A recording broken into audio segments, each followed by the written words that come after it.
अब सुन रहे हैं सुबह संदेश मॉर्निंग वॉइस। अब प्रभु का दास वर्गीस टीसी राजस्थान से वचन से बांटा जाएगा। तेरे शत्रुओं का निशाना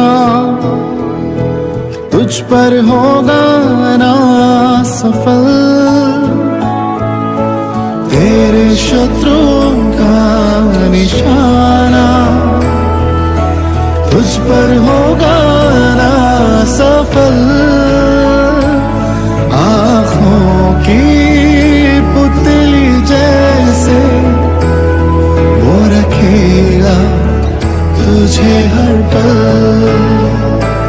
आँखों की पुतली जैसे वो रखेगा तुझे हर पल। गिन गिन के स्तुति करो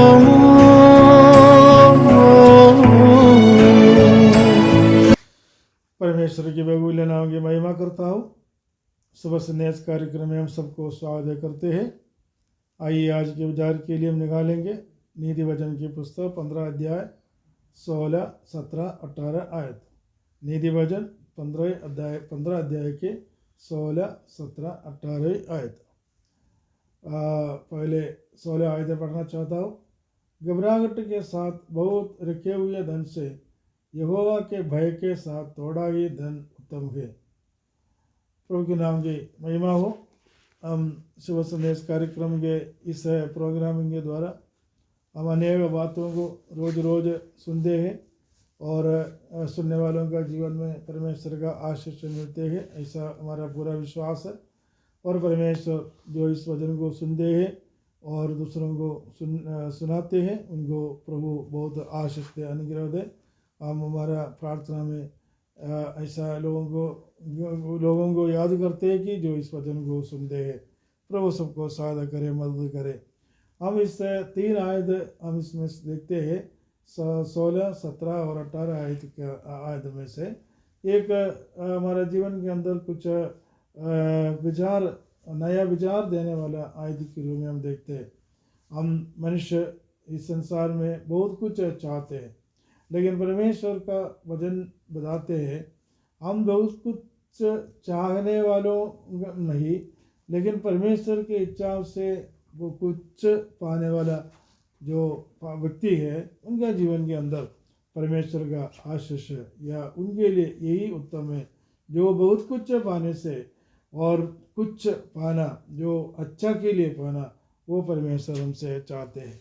हम इस 16वीं आयत के अंदर पढ़ता है, घबराहट के साथ बहुत रखे हुए धन से यहोवा के भय के साथ थोड़ा ही धन उत्तम है। ये वचन में हम देखते हैं कि बहुतों के पास बहुत कुछ धन, बहुत कुछ संपत्ति है और अनेक लोग चाहते हैं कि अपना जीवन में धन संपत्ति बढ़ाना, बहुत पैसा कमाना, बहुत पैसा इकट्ठा करना लोग सोचते हैं, लेकिन वो घबराहट के साथ रखे हुए हैं और उनके मन के अंदर किसी प्रकार की जो शांति नहीं है और किसी प्रकार की जो आनंद नहीं है, लेकिन बहुत मुश्किल से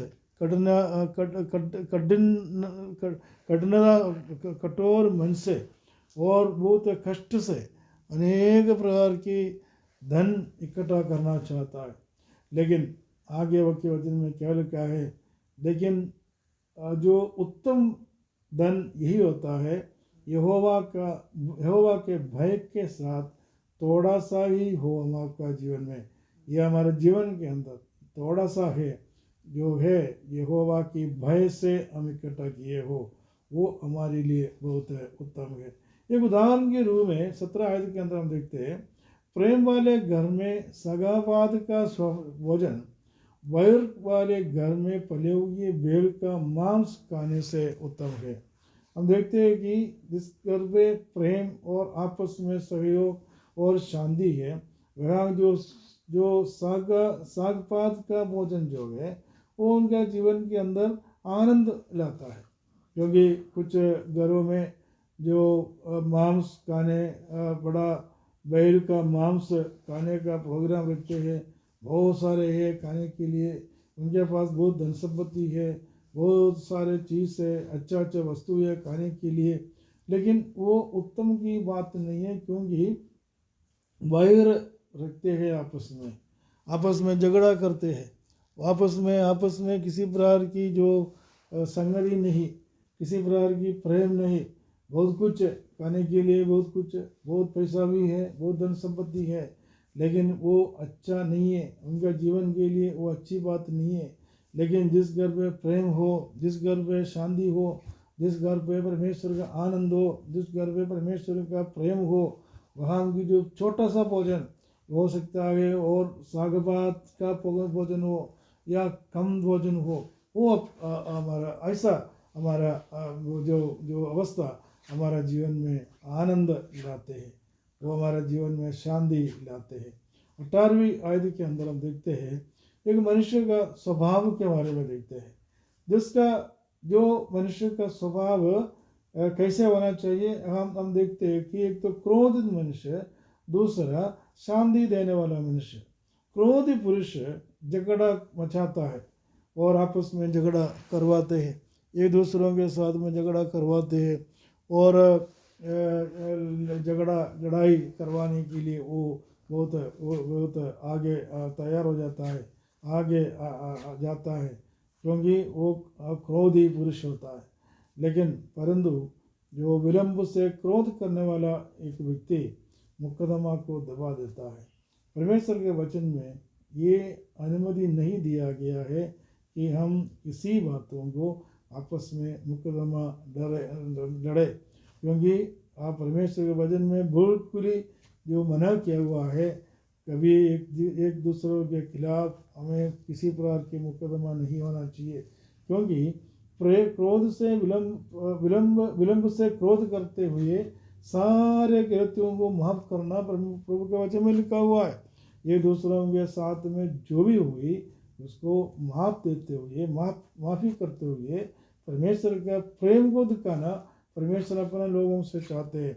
लेकिन लोग क्या करते हैं, जो क्रोधी पुरुष क्या करते हैं, झगड़ा लड़ाई करवा करके एक दूसरों के खिलाफ मुकदमा लड़ते हैं।